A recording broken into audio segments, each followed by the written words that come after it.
Hi guys, welcome to my channel ஜேஸ் பட்டிக்காடு cooking. இன்றைக்கி நம்ம செட்டிநாடு கார குழி பணியாரம் தான் பார்க்க போகிறோம்.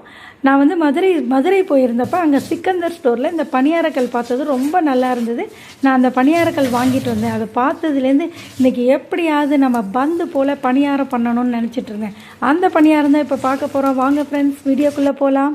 இந்த பணியாரத்துக்கு பார்த்திங்கன்னா 2 டம்ளர் அளவுக்கு நான் இட்லி அரிசி எடுத்துக்கிட்டேன். எந்த டம்ளரில் நம்ம இட்லி அரிசி எடுக்கிறோமோ அதில் பாதி பச்சரிசி எடுத்துக்கோங்க. பச்சரிசி ஏன் சேர்க்குறோம் அப்படின்னு பார்த்தீங்கன்னா, அந்த பணியாரம் சாஃப்டாக வரணும்னு. சூடு அதிகமாக இருக்கும்போது பார்த்திங்கன்னா சாஃப்டாக இருக்கும், ஆறுனதுக்கப்புறம் ரொம்ப ட்ரை ஆகிடும். அது மாதிரி ஆகாமல் இருக்கிறதுக்காக தான் இந்த 1/2 டம்ளர் நம்ம பச்சரிசி சேர்க்குறோம். அதே அளவு உளுந்து சேர்த்துக்கோங்க. பச்சரிசி அளவுக்கு உளுந்து சேர்த்துட்டு 1/2 டீஸ்பூன் நம்ம வெந்தயமும் சேர்த்து நல்லா வாஷ் பண்ணிவிட்டு ஒரு 3 டைம்ஸு தண்ணி ஊற்றி ஒரு 4 மணி நேரம் ஊற வச்சுருவோம்.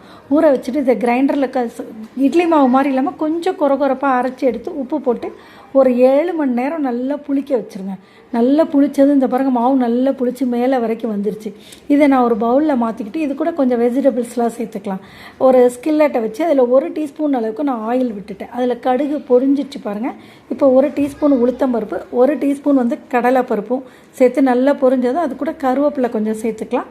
ஒரு 2 மீடியம் சைஸ் வெங்காயம் நான் பொடியாக கட் பண்ணது இப்போ நம்ம அதையும் அது கூட சேர்த்துக்கலாம். சேர்த்து ரொம்ப வதங்கணும்லாம் இல்லை. அது கூட ஒரு 2 பச்சை மிளகாய் காரத்துக்கு தகுந்த மாதிரி பொடியாக கட் பண்ணதும் சேர்த்துக்கோங்க. ஒரு 2 வரமிளகாயும் சேர்த்து நல்லா வதக்கி விட்டுருங்க.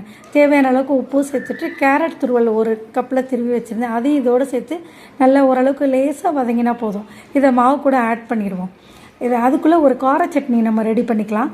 ஒரு 3 மீடியம் சைஸில் பெரிய வெங்காயம் நான் கட் பண்ணி வச்சுருந்தேன். அது கூட ஒரு 4 வரமிளகாய் சேர்த்துக்கோங்க காரத்துக்கு தகுந்த மாதிரி. ஒரு சின்ன எலுமிச்சம்பழம் சைஸ் அளவுக்கு புளி, 2 தக்காளி, தேவையான அளவுக்கு உப்பு சேர்த்து அதை நல்லா அரைச்சிருங்க. அரைச்சிட்டு ஸ்டவ்வில் ஒரு கடாயை வச்சுட்டு அதில் ஒரு 4 டீஸ்பூன் நல்லெண்ணெய் விட்டு கடுகு உளுத்தம்பருப்பு கருவேப்பிலை பொரிஞ்சதும் இந்த சட்னி அதோடு சேர்த்து இதை தனியாக வச்சுருங்க. இப்போ நம்ம பணியாரக்கல்லை வச்சுட்டு அதில் ஒரு நல்ல பணியாரக்கல் நல்ல சூடானதும் அதில் 1 டீஸ்பூன் நெய்யோ இல்லை எண்ணெயோ விட்டுக்கோங்க. ஒரு குழியிலையாக இந்த பணியாரம் ஊற்றி மீடியம் ஃப்ளேமில் வச்சுட்டு மூடி வச்சுட்டு அது நல்லா வெந்ததுக்கப்புறம் 10 நிமிஷம் கழித்து எடுத்திங்கன்னா நல்லா பந்து மாதிரி இந்த பாருங்கள் எவ்வளோ சாஃப்டாக இருக்குது. இது கார சட்னியும் நான் புதினா சட்னியும் பண்ணியிருக்கேன். இது கூட சாப்பிடும்போது அவ்வளோ டேஸ்ட்டாக இருக்கும் இந்த செட்டிநாடு பணியாரம். இந்த அளவுகளோட இந்த மெத்தடில் நீங்களும் உங்கள் வீட்டில் ட்ரை பண்ணி பாருங்கப்பா. இந்த ரெசிபி பிடிச்சிருந்தா உங்கள் ஃப்ரெண்ட்ஸ் அண்ட் ஃபேமிலிக்கு ஷேர் பண்ணுங்கப்பா. நன்றி, வணக்கம்.